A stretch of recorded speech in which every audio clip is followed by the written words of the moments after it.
Bonjour à toutes, je vais vous présenter dans ces nouvelles capsules vidéo, l'histoire de mes bijoux, un petit peu la manière dont je les fabrique et ce qu'ils racontent pour moi et pour vous aussi. Donc ça peut permettre de mettre des mots sur ce qui a résonné en tout cas dans mon cœur au moment de leur création. Et pour vous, ça peut aussi permettre de mieux comprendre vos ressentis, ou en tout cas, ça vous donne quelques petites clés.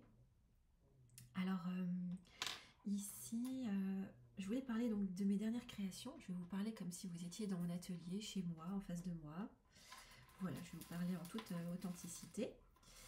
Alors, derrière moi, il y a les jeux de mon fils. Alors, voilà, ma maison, elle est assez animée et je fais ces vidéos quand je profite qu'il fasse une petite sieste pour pouvoir vous parler, donc de communiquer sur ce que je fais. Alors il y a ce magnifique collier. En fait, il y en a deux que j'ai réalisé un peu dernièrement dans l'esprit des bijoux indiens. Alors je suis super fan de la culture indienne. J'adore la manière, le langage en fait, le langage des bijoux en fait là-bas qui sont pas forcément de simples ornements, mais qui ont un symbole, un sens en fait chargé de symbolique. Euh, et ils ont un grand sens spirituel, aussi social et énergétique. Alors en effet en Inde, les bijoux sont portés par les femmes, les déesses incarnées, pour plusieurs raisons. Par exemple, ils peuvent protéger les enfants, alors on leur met des amulettes. Ils honorent la fertilité, ils marquent un statut aussi. Ils sont présents en fait, le bijou accompagne la femme à chaque étape de sa vie. Alors, il faut savoir ça. Et donc c'est pour ça que ils sont très présents là-bas et j'adore voir ces images où les femmes portent les bijoux. Et donc voilà, je parlais du statut par exemple. Il y a des colliers qui sont réalisés spécifiquement pour les femmes mariées. Euh, il y a des bijoux qui soutiennent aussi donc le flux d'énergie, qui sont liés au chakra, au point des chakras. Il y a des bijoux aussi qui sont des offrandes au divin que l'on porte sur soi. Voilà. Euh, donc par exemple, chaque bijou a une fonction, une intention. Les boucles d'oreilles activent l'écoute sacrée. Et ça, j'en ai parlé dans mon interview sur la chaîne On ne vous demande pas d'y croire, où j'expliquais que quand j'ai réalisé les boucles d'oreilles là, avec le colibri, j'avais conscience que ça permettait d'amplifier en fait l'écoute intérieure. Voilà, les messages les messages célestes en fait, les messages de son âme, et que le colibri était là pour rappeler cela. En Inde, alors pour continuer à parler de l'intention des bijoux, en Inde, les colliers se portent sur le cœur. Et donc, ils sont là pour protéger le cœur et honorer la parole. Les bracelets, par exemple, ils sont portés au poignet, donc ils canalisent souvent l'énergie vitale. Les chaînes qui sont portées au niveau de la taille soutiennent la vitalité et la sensualité sacrée. La bague qu'on porte au nez, les bagues de nez, dans certaines traditions, relient au chakra sacré et à la force intérieure féminine. Voilà, donc ce n'est pas de la vanité, ce sont des rituels quotidiens de beauté sacrée, donc une manière de célébrer la vie, l'amour, la terre-mère et le divin à travers soi. Voilà, et ça, ce sont donc c'est une culture qui est transmise de génération en génération, de mère en fille, et ça permet donc de transmettre les bénédictions donc dans la lignée, et ça permet de les maintenir vivants. Voilà, et donc j'adore ça, j'adore ce qui permet d'honorer l'âme.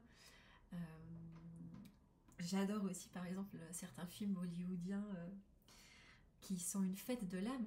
On voit les bijoux partout, ils sont tout étincelants, vibrants. Il y a un côté un peu exagéré, mais j'adore l'intention qu'il y a derrière, qui est d'exprimer la beauté, l'amour, la transformation intérieure, les états d'âme de ces femmes. Voilà, leur puissance ou leur vulnérabilité. J'adore. Alors voilà, il y a 2 colliers que j'ai réalisés euh, dans cette énergie-là. Alors il y a celui-ci, on voit une sorte de soleil, un soleil qui irradie, qui transmet qui soutient en fait la puissance, une puissance. La cornaline ici, qui est une pierre de passion, qui énergise le feu, l'énergie vitale, voilà, ouais, la vitalité en fait en soi. Et j'ai adoré associer le grenat avec les perles dorées et l'œil de tigre d'ailleurs. J'ai mis l'œil de tigre et tout ça pour apporter de la force et apporter une dimension spirituelle avec le grenat. Voilà, j'adore ce collier. Donc inspiré de ces déesses indiennes. Celui-ci aussi que j'ai réalisé un peu comme un mala. Il se porte, vous voyez, il se place comme ça directement sur le cœur. Voilà, je n'ai pas volontairement, en fait, je n'ai pas voulu placer de fermoir. Je trouvais que ça n'avait pas forcément de sens. Ça me rappelle un peu comme un mala de protection. Voilà, c'est parti en fait de cette pierre. C'est une agate, on va dire plutôt ouais, grenat, rouge grenat. Ici on retrouve encore la cornaline. Et donc j'ai créé une sorte de deuil en fait symbolique autour duquel j'ai placé donc les 3 pendentifs, et exactement comme dans la tradition indienne, on retrouve les 3 pendentifs qui rappellent la Trinité. Donc voilà, la symbolique du triangle, elle est très présente hein, dans de nombreuses traditions, en Égypte, en Grèce, dans les sciences plus occultes même. Le triangle, c'est toujours associé à la Trinité.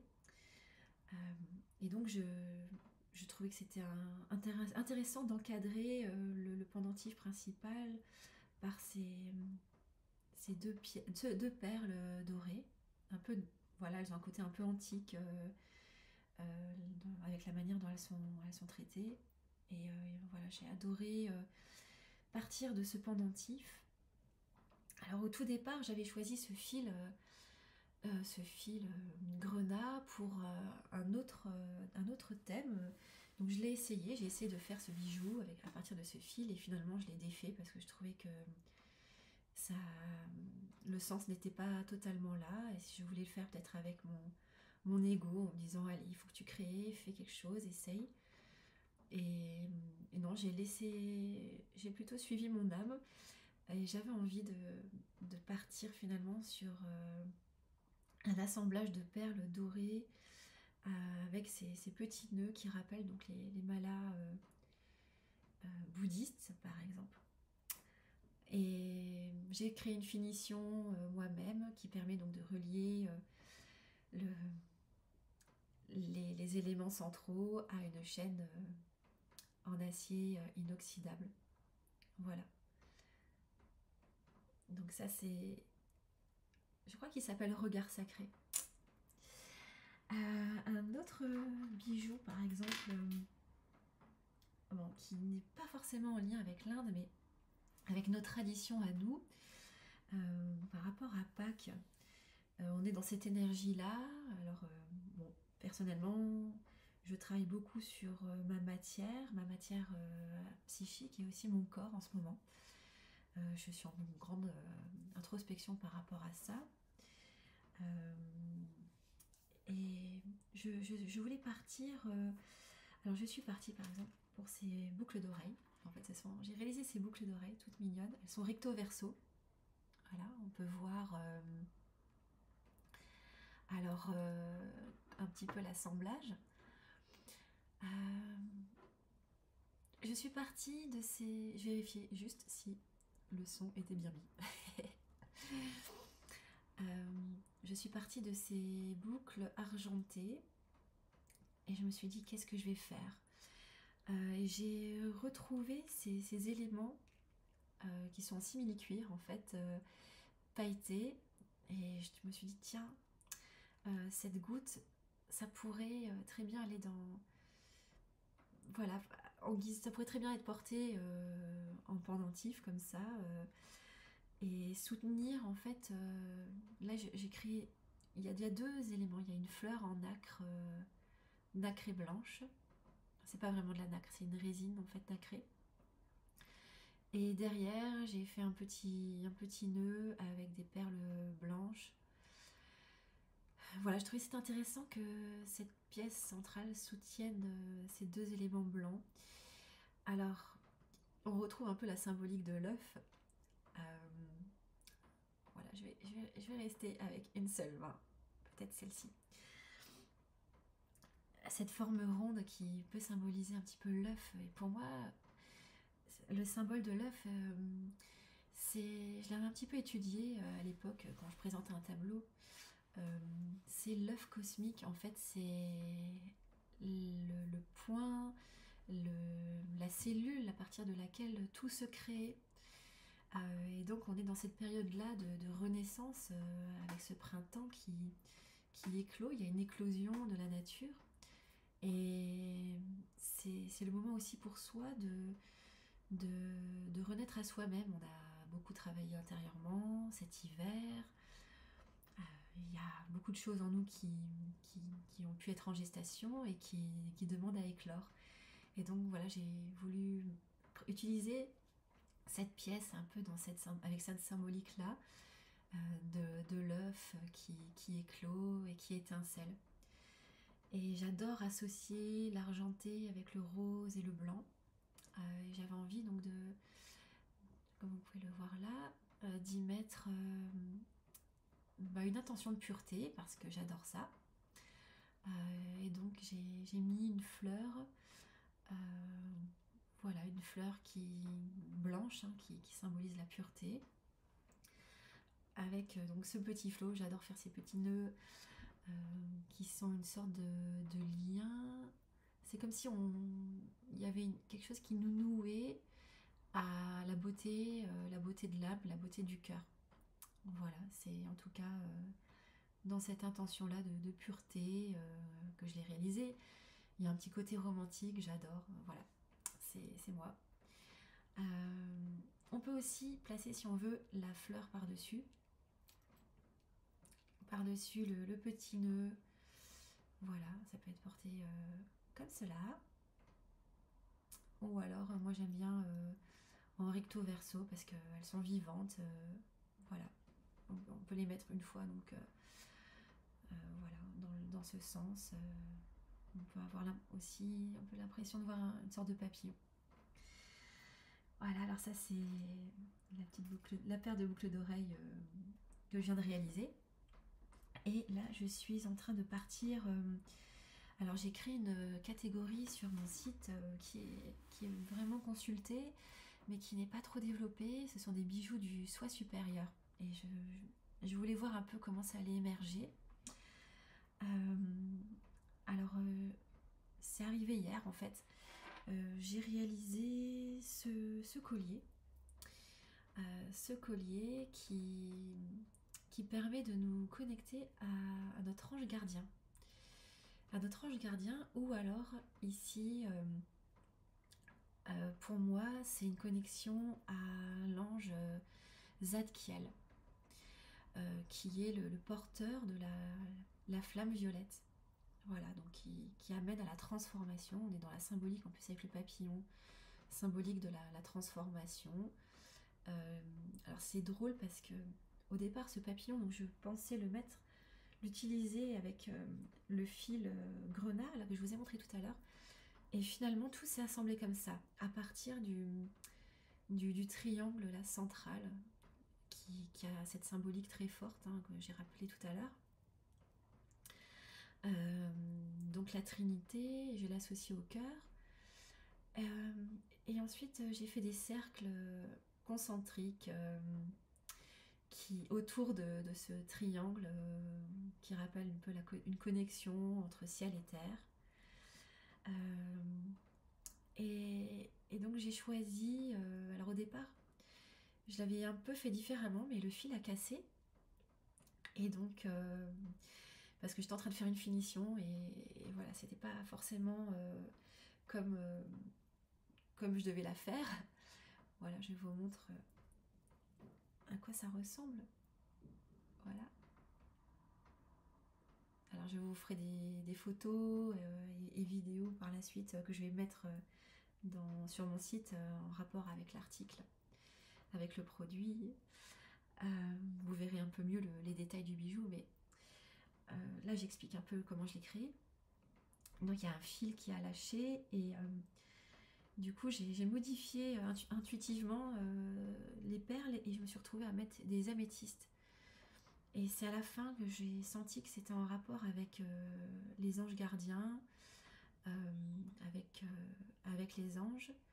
Et je me suis dit, tiens, mais il n'y avait pas de hasard parce que l'améthyste, c'est une pierre qui permet vraiment de se connecter, d'ouvrir une connexion profonde en fait à soi. C'est une pierre vraiment qui connecte spirituellement. Et voilà, je trouvais que c'était en plus, voilà, ça marchait très bien avec les perles en oxyde de zirconium que j'ai placé. Voilà, j'aime beaucoup travailler avec ces perles-là qui scintillent énormément au soleil ou à la lumière artificielle même.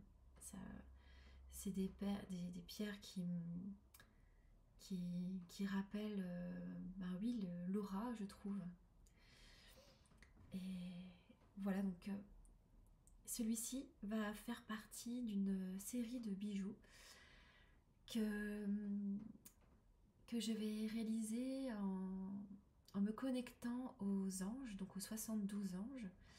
Et ce sont donc des bijoux qui vont vous permettre de vous relier à votre côté angélique, euh, à, voilà, au soi supérieur. Certains bijoux vont vous permettre de vous relier au plan divin, au divin en vous. Voilà, peut-être même à votre étoile maîtresse. En tout cas, c'est le premier de toute une série que je vais réaliser maintenant et que vous trouverez dans la rubrique des bijoux du soi supérieur. Voilà, alors là c'est avec le papillon en cristal et l'énergie donc de la flamme violette. Voilà, avec l'ange Zadkiel. Ces bijoux angéliques, je vais les activer, donc très certainement avec mes encens. Je vais les placer, là on a un cristal en plus, donc il y a des matériaux, il y a l'améthyste, voilà, des matériaux naturels, le grenat aussi, et la nacre. J'ai oublié de parler, j'avais placé aussi un élément en nacre naturel. Et donc je vais les activer aussi avec la lumière du soleil. Et voilà, je vais les purifier avec mes encens, très certainement avec mon bol. Et je vais y poser une belle intention, voilà, pour que vous puissiez ressentir une belle énergie angélique qui vous accompagnera en le portant. Voilà pour cette première vidéo qui présente quelques nouveautés. Il y en aura bien sûr d'autres. Je vous souhaite une très très belle journée. Prenez soin de vous. Bisous.